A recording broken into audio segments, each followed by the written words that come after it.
মোহাম্মদ ইউনূস এবং তার বাহিনী যা ভেবেছিলেন সেটা কিন্তু সম্ভব হবে না। ইউনূস ক্ষমতায় আসার পরই, অন্তর্বর্তী সরকারের প্রধান উপদেষ্টা হওয়ার পরই যেভাবে সংখ্যালঘুদের নিধনের ওপর মন দিয়েছিলেন তার এই সরকার, সংখ্যালঘুদের জমি বাড়ি, সংখ্যালঘুদের ওপর মারধর, কিছুই তো বাদ থাকেনি, এমনকি মেরে ফেলাও হয়েছে। কিন্তু উনি হয়তো মনে করেছিলেন যে এভাবে সংখ্যালঘুদের গায়ের জোরে দমিয়ে দেওয়া যাবে, সেটা সম্ভব হচ্ছে না। সন্ন্যাসী চিন্ময় মহাপ্রভুকে গ্রেপ্তারের পর বাংলাদেশ কিন্তু অগ্নিগর্ভ।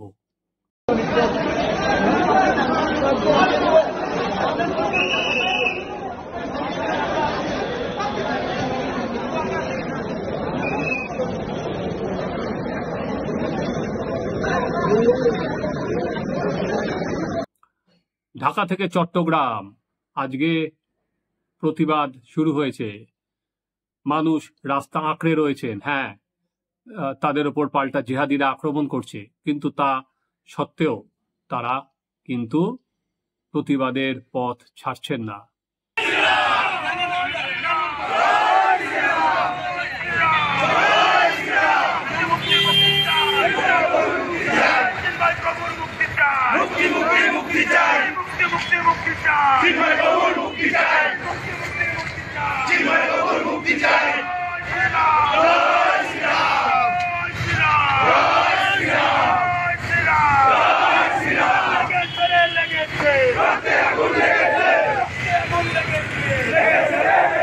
ইউনূস যদি ভেবে থাকেন যে এত সহজে বিষয়টিকে দমিয়ে দেওয়া যাবে, সেটা কিন্তু একেবারেই সম্ভব হবে না।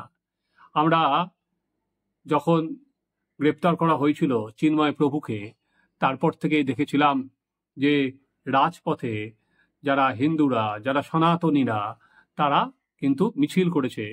তারা যখন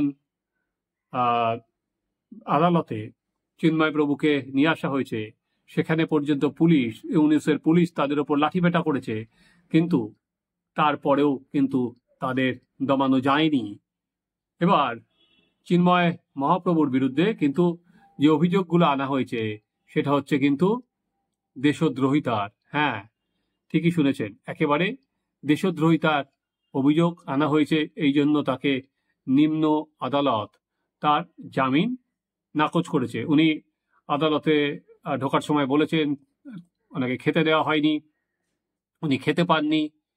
একজন সন্ন্যাসী, তাকে গ্রেপ্তার করা হয়েছে, তাকে ঢাকা বিমানবন্দর থেকে তুলে নিয়ে যাওয়া হয়েছে এবং তারপর তাকে খেতে পর্যন্ত দেয়া হচ্ছে না।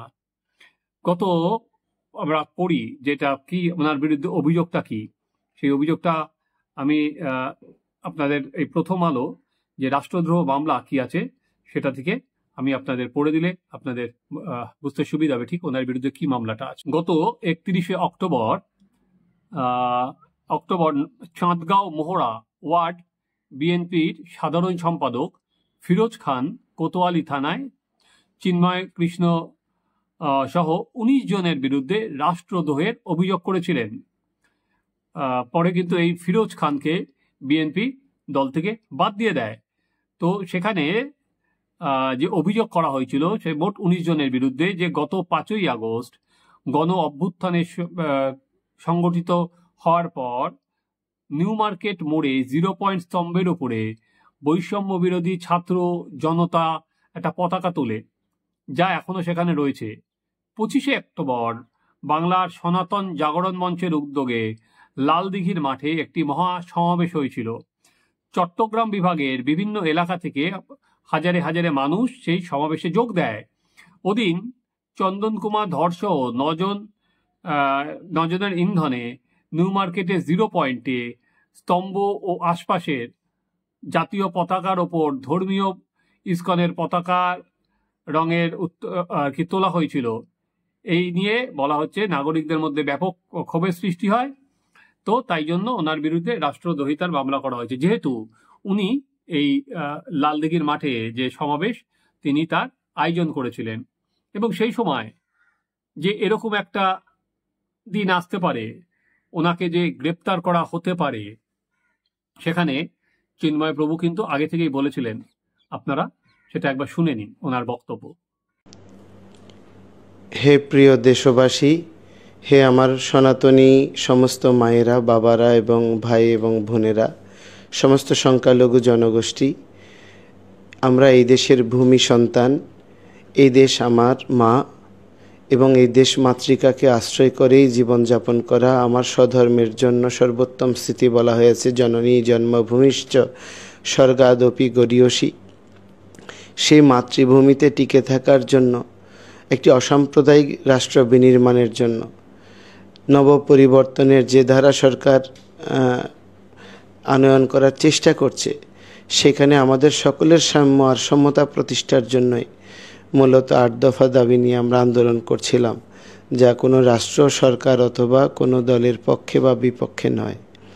এটাকে ভিন্ন খাতে প্রবাহিত করার জন্য আমার বিরুদ্ধে রাষ্ট্রদ্রোহ মামলা করা হয়েছে। আমরা কাপুরুষ নই, আমরা ভীতু নই, কোনো স্থিতিকে ভয় পাই না। আপনারা শুনলেন যে এরকম একটা দিন যে আসতে পারে, তিনি কিন্তু আগে থেকেই সেই আশঙ্কাটা পেয়েছিলেন। অর্থাৎ বাংলাদেশ যে সংখ্যালঘুদের জন্য নিরাপদ নয়, বাংলাদেশ যে ক্রমেই একটা তালিবানি শাসনের দিকে চলে যাচ্ছে, একটা মৌলবাদী শাসনের দিকে চলে যাচ্ছে, সেটা কিন্তু এই হাসিনা সরকার যাওয়ার পর থেকেই সেটা কিন্তু একেবারে সামনে চলে আসছে। যে মোহাম্মদ ইউনূস উনি খাতায় কলমে অন্তর্বর্তী সরকারের প্রধান আছেন বটে, কিন্তু ওনার হাতে ক্ষমতা কতটুকু সেটা কিন্তু বারবার করেই সেই প্রশ্নের সামনে আসছে। আজকে আমরা দেখছি ঢাকা শহরে অরাজকতার কেন্দ্রে, এমনকি কলেজের ছাত্রদের মধ্যে গোলমাল হচ্ছে, ভাঙচুর হচ্ছে, লুট হচ্ছে। কোথায় কি, কোথায় পুলিশ, কোথায় কি? অর্থাৎ একটা কমপ্লিট অ্যানার্কি। শেখ হাসিনা চলে যাওয়ার পর বলা হয়েছিল যে এবার হয়তো অরাজকতা অনেক বেশি দূর হবে, কিন্তু যেটা দেখা যাচ্ছে ইউনূস আসার পর অরাজকতা কমে তো নেই, উল্টে কয়েক গুণ বেড়ে গেছে। এবং কবে ভোট হবে সেটাও কোনো ঠিক ঠিকানা নেই। উনি হয়তো গেড়ে বসতে চাইছেন, কিন্তু আবারও বললাম, যত সহজে মোহাম্মদ ইউনূস ভাবছে সেটা কিন্তু সম্ভব হবে না। আজকে ভারত সরকারের পক্ষ থেকে, বিদেশ মন্ত্রকের পক্ষ থেকে কড়া ভাষায় এই ঘটনায় উদ্বেগ প্রকাশ করা হচ্ছে। চলুন কি আছে স্টেটমেন্টে, আপনাদের একবার আমি পড়ে দিচ্ছি। ভারত সরকারের মিনিস্ট্রি অফ এক্সটার্নাল অ্যাফেয়ার্স থেকে যে স্টেটমেন্টটা দিয়েছে, এটা আপনারা স্ক্রিনেও দেখতে পাবেন, যেখানে বলা হচ্ছে, we have noted with deep concern the arrest and denial of bail of Sri Chinmoy Krishna Das, who is also the spokesperson of the Bangladesh Somiti Santan Jagaran Jot. The incident flows the multiple attacks on Hindus and other minorities by external elements in Bangladesh. There are several documented cases of arson and looting of minorities' homes and business establishment, as well as theft and vandalism and desecration of deities and temples. It is unfortunate. While the perpetrators of this incident remain at large, charges should be pressed against a religious leader presenting legitimate demands through peaceful gatherings. We also note with concern the attacks on minorities protesting peacefully against the arrest of Sri Das. We urge Bangladesh authorities to ensure the safety and security of Hindus and all minorities, including the right of freedom of peaceful assembly and expression. Bharat Sarkar strong ভাবে এর condemn করেছে। আমরা জানি এর আগে নরেন্দ্র মোদী নিজে বলেছিলেন বাংলাদেশে সংখ্যালঘুরা নিরাপদ নয়। শুধু তিনি নন, মার্কিন প্রেসিডেন্ট ডোনাল্ড ট্রাম্প, তিনি পর্যন্ত কিন্তু সমালোচনায় সরব হয়েছিলেন যে বাংলাদেশে সংখ্যালঘুদের ওপর নির্যাতন করা হচ্ছে, কিন্তু তারপরেও কিন্তু ইউনূসের শিক্ষা হয়নি।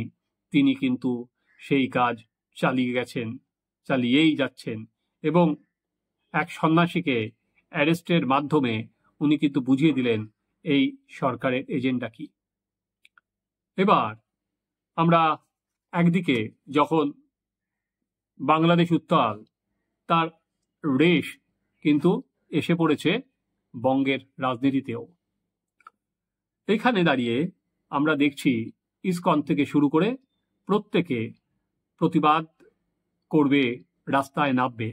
এবং বিরোধী দলনেতা শুভেন্দু অধিকারী তিনি কিন্তু সোচ্চার হয়েছেন। শুধুমাত্র বিরোধী দলনেতা নয়, যারা বিভিন্ন সনাতনী সংগঠন আছেন তারাও কিন্তু রাস্তায় নামছেন। শুভেন্দু আজকে বিধানসভা এ নিয়ে মিছিলও করেছেন এবং উনি আগামী দিনে এখানে বাংলাদেশ দূতাবাস ঘেরাও করারও ডাক দিয়েছেন।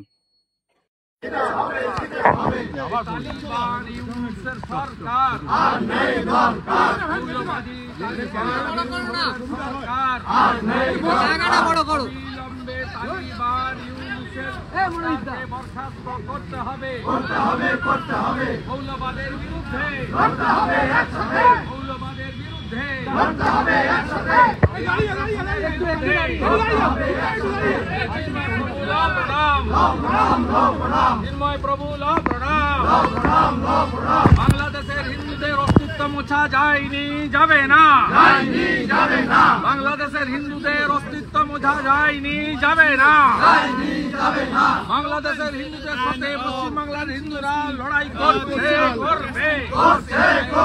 চিন্ময় প্রভু ল প্রণাম, চিন্ময় প্রভু ল প্রণাম।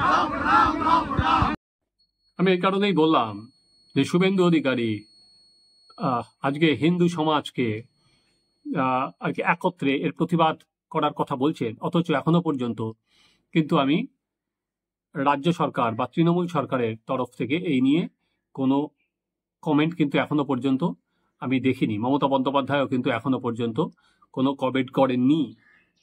কারণ মমতা বন্দ্যোপাধ্যায় ইসকনের ওখানে যান, উনি রথের রশি টানেন, সেখানে ইসকন যখন প্রতিবাদে নেমেছে মমতা বন্দ্যোপাধ্যায় কিন্তু নীরব এখনো পর্যন্ত। আগামী দিন বাংলাদেশের পরিস্থিতি যত উত্তাল হবে, সেই সঙ্গে কিন্তু পশ্চিমবঙ্গেরও পরিস্থিতি আরো উত্তাল হবে। এইটা কিন্তু বলা যেতে পারে তৃণমূলের কাছে সিঁদুরে মেঘ। কারণ এখানে হিন্দু ভোট হয়তো কনসলিডেশনে অনেক বড় কাজ করবে এই ঘটনা।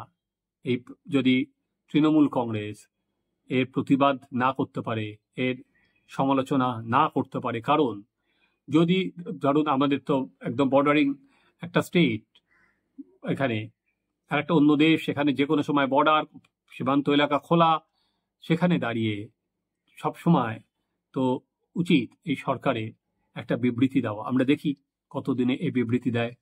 হ্যাঁ, আজকের এই প্রতিবেদন যেটা বলে শেষ করব, সেখানে চিন্ময় প্রভু উনি জেলে যাওয়ার পরেও কিন্তু ওনার মনোবল অটুট।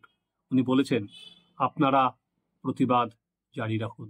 দেখি সনাতনীদের এই প্রতিবাদ মোহাম্মদ ইউনুস কিভাবে দমান, এটা উনি দমাতে পারেন কিনা। আপনারা দেখতে থাকুন আমাদের চ্যানেল সাবস্ক্রাইব করুন, আপনাদের মতামত জানান।